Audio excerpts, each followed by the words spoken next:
তোমাদেরকে শেয়ার করছিলাম ওই জঙ্গল সাফারি সব কিছু। তো প্রচণ্ড ধুলো রাস্তায়, আস্তে আস্তে মানে মাথায় ওড়না ফোনা দিয়ে মাস্ক ফাস্ক পরে আসছিলাম।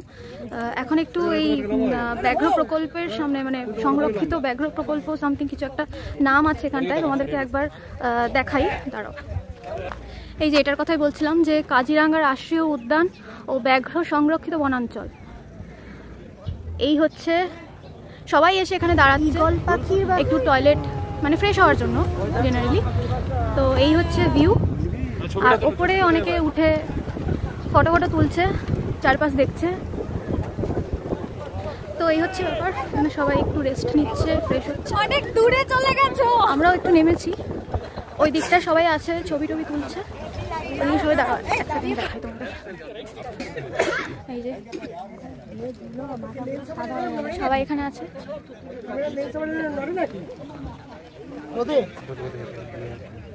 তোমরা বাঘ দেখলে? বাঘ দেখলে? বাঘ দেখছি না, অরেঞ্জ কালারের বাঘ দেখছি। আর অ্যাকচুয়াল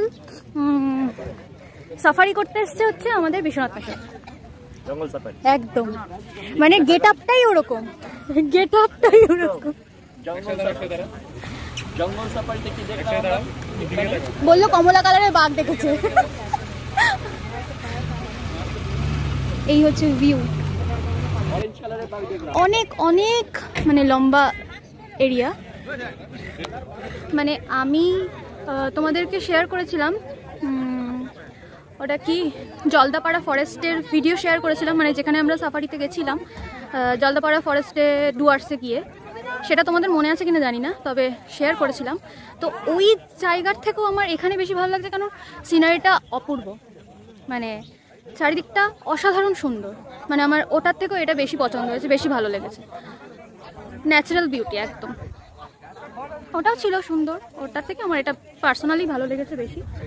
তো বাকিটা দেখি আর কি দেখা যায়, বাকি তারপর তোমাদের সাথে শেয়ার করছি।